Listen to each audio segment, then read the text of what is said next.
The goal of every pirate might have been to capture enough treasure to live the rest of their life in comfort, but for real pirates that rarely happened. They were much more likely to find death than fortune, if for no other reason than if they did manage to capture a large booty, then that made them a target for other pirates and for the law. But one pirate managed to successfully capture what might have been one of the largest pirate treasures in history, and then simply disappeared. If there's anything better than a story involving pirates, it's a story where the legend lives on, and for no other reason than that his fate is lost history. Henry Avery, the arch-pirate, deserves to be remembered. Little is definitely known about Avery's origins, though he used a large number of aliases such as Benjamin Bridgman, called Long Ben, or John Avery. Researchers generally believe he was born Henry Avery in Devon, England in 1659. One of his crewmates would later say that he was aged about 40 years in 1696 and that his mother lived near Plymouth in Devon. The Life and Adventures of John Avery, written by a Dutchman who claimed to have been captured by the pirates, says that his father was a Royal Navy captain, although the story is considered by the Dictionary of National Biography to be fiction, with scarcely a substratum of fact. Henry Avery was the name he used when he first joined the Royal Navy. He probably was interested in the sea from a young age, and stories abound about his possible early exploits. It was said that he served in the British Navy during the bombardment of Algiers in 1671, and served in the Caribbean Sea, although no records substantiate these stories. The first certain record comes from March 1689 at the outbreak of the 9 Years' War between France and the Grand Alliance, including Great Britain and the Holy Roman Empire. Avery was then serving as a midshipman aboard HMS Rupert. His record suggests that he regularly consigned his pay to his family, including a wife back in Devon. Later that year, Rupert was involved in the capture of a large French convoy, and Avery was promoted to a master's mate. He was likely also involved in the disastrous Battle of Beachy Head, which briefly gave the French control over the English Channel. He was discharged in August 1689. Likely looking for fast money, he next entered the Atlantic slave trade. Officially, the Royal African Company held a monopoly over the English slave trade, and it was illegal to sell slaves without a license. Though dangerous, it could be lucrative. In 1693, an agent of the Royal African Company mentioned Avery in a journal while on the Guinea coast, writing, "I have nowhere upon the coast met the locals so shy as here, which makes me fancy that they had tricks played upon them by such blades as Long Ben, alias Avery." In 1693, Avery joined an ambitious venture put together by London-based investors to invigorate the English economy. 4 warships were assembled, the Seventh Son, Dove, James, and Charles II, meant to sail to the Spanish West Indies and raid French trade. The pay was promised to be good. Guaranteed monthly wages were to be paid every 6 months. Avery was made first mate aboard the Charles. The expedition quickly floundered. The captain of the flagship died before they left England. A 2-week journey from London to Coruña, Spain somehow stretched to 5 months, and the ships got stuck at Coruña, waiting paperwork. They remained stranded for months, and the sailors went unpaid. The captains refused to pay the crew, as it likely would have meant immediate desertion. The sailors seemed to have grown concerned at this point that they had actually been sold into slavery by the Spanish and were being held captive. When the fleet finally prepared to leave, the crew again demanded their pay. When they were refused, they began planning their mutiny. Avery was an enthusiastic supporter, going up and down from ship to ship and persuading men to come on board with him. He was a natural choice as the leader of a mutiny. He had a lot of sailing experience, was of low social rank, which encouraged others to believe that he was trustworthy. On Monday, May 7th, 1694, the conspirators made their move. They rushed aboard the Charles II at around 9 p.m., capturing the crew and its bedridden captain without bloodshed. One account says a longboat from the James came alongside to join and ask, "Is the drunken boatswain aboard?" They agreed upon password. The captain of the James is said to have called out that the men were deserting, and Avery answered that he knew that perfectly well. James opened fire on Charles II, and Avery was forced to beat a hasty retreat into the open ocean.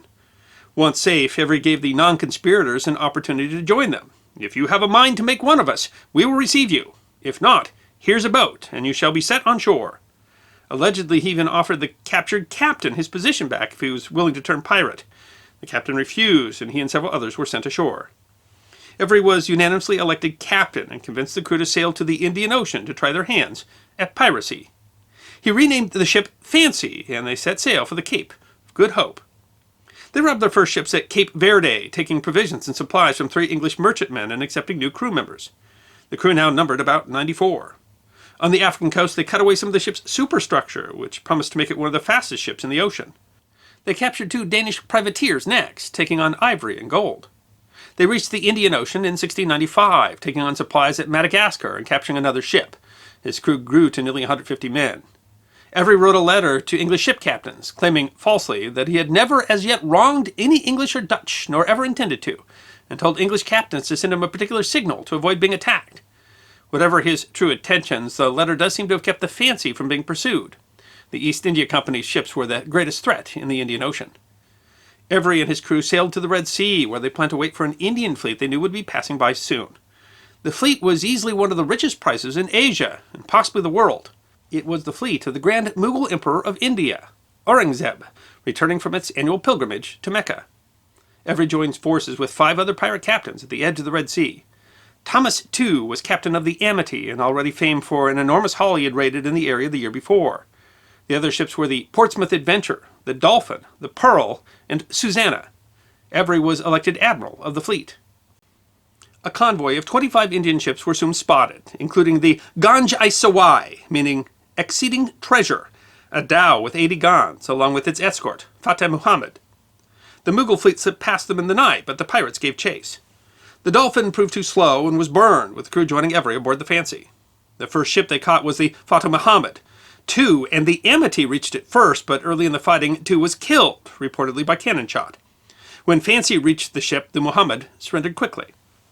The pirates now sailed after the Ganj-i-Sawai. The Amity abandoned only 3 ships close on the dhow. The ship, commanded by Muhammad Ibrahim, had nearly twice as many guns as the Fancy, with 46 guns, and had 400 musket-armed guards, along with 600 other passengers. What promised to be a fearsome fight was evened in Avery's opening broadside, which took out the dhow's main mast. Avery's ship drew alongside, but the pirates were held back by withering musket fire. Then one of the Indian cannons exploded, killing many and sending the demoralized musketeers below deck. The ship was also now afire. Avery's crew clambered aboard, and the Pearl took heart to join them. The Portsmouth Adventure never engaged. The ensuing fight took several hours, and contemporary Indian historians are critical of Ibrahim's leadership. One account claims that he armed the slave girls to fight the pirates, while another says the Christians are not bold in the use of the sword, and there were so many weapons on board the royal vessel that if the captain had made any resistance, they must have been defeated. What is certain is that the pirates were still severely outnumbered. Ibrahim would later defend himself, claiming that many of the enemy were sent to hell. The exact number of pirate casualties are uncertain. Avery may have only lost several men, or more than 100. Indian historian Kafi Khan reports that after the ship was captured, the pirates subjected the survivors to severe brutality, torturing men who had hidden treasure aboard and driving some of the women to suicide. While the tales are sometimes dismissed as sensationalism, captured members of the crew would later corroborate the horror. One wrote later that the inhuman treatment and merciless tortures inflicted on the poor Indians and their women still afflicted his soul. The governor of Bombay also reported on the horrors, also writing that a relative of the emperor was abused very much. Later reports also claim that Avery found something more pleasing than jewels aboard, considered to be the emperor's daughter or granddaughter, although there's no evidence that either was actually aboard. However, testimony from one of the crew captured suggests Avery never went aboard the treasure ship. The ship held an enormous amount of treasure, including 500,000 gold and silver pieces. The most reliable sources from the time say that the Pearl shares were confiscated by Avery's crew after an exchange of coins that had been clipped, parts of them shaved off to decrease the coin's value. They gave the Pearl a token prize and parted company. Each crew member received about 1,000 British pounds of treasure, with a value of roughly 93,000 to 128,000 pounds today, more than most sailors made in a lifetime. The exact value of the treasure isn't known. Contemporary estimates range from about 300,000 pounds to 600,000, based on the estimates of the East India Company and the Mughal insurance claim, both of which had reasons to under- or overestimate the value. The modern value could be as much as 90 million pounds.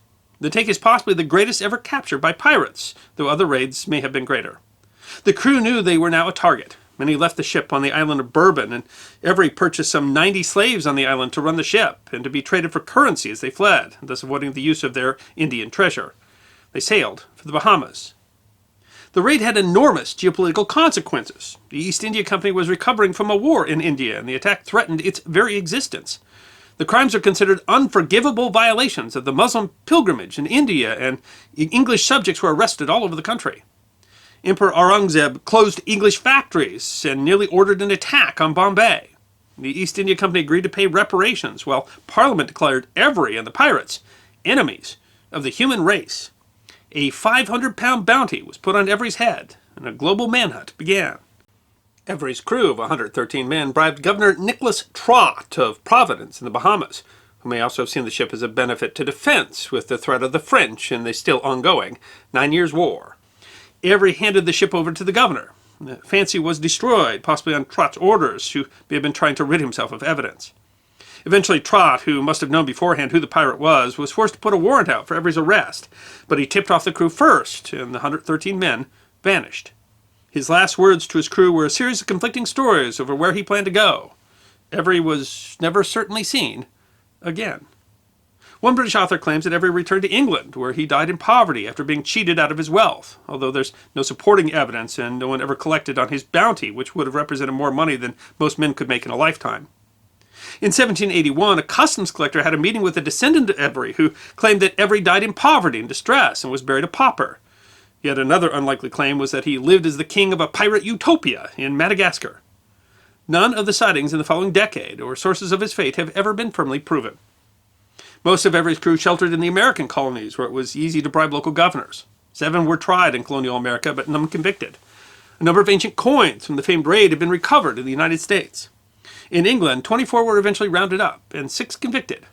5 of those were executed. Henry Avery became a legend among pirates. He was called the Arch-Pirate and the King of Pirates, and fictional and semi-biographical accounts abounded. One of the most influential was the Life and Adventures of Captain John Avery, which was published anonymously in 1709, but he was made characters in plays. He was the lead character in Daniel Defoe's 1720 novel, The King of Pirates.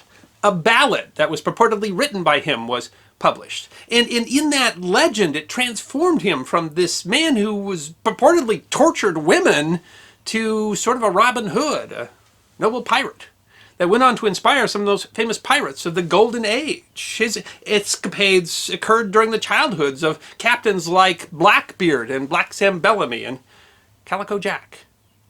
His audacious raid, his escaping justice despite the huge price on his head, and one of the largest international manhunts in history, it's one of those stories where fact is simply more interesting than fiction.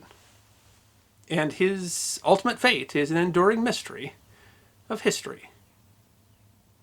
I hope you enjoyed this episode of The History Guy, short snippets of forgotten history between 10 and 15 minutes long. And if you did enjoy, please go ahead and click that thumbs up button. If you have any questions or comments or suggestions for future episodes, please write those in the comment section. I will be happy to personally respond. Be sure to follow The History Guy on Facebook, Instagram, Twitter, and check out our merchandise on teespring.com. And if you'd like more episodes on forgotten history, all you need to do is subscribe.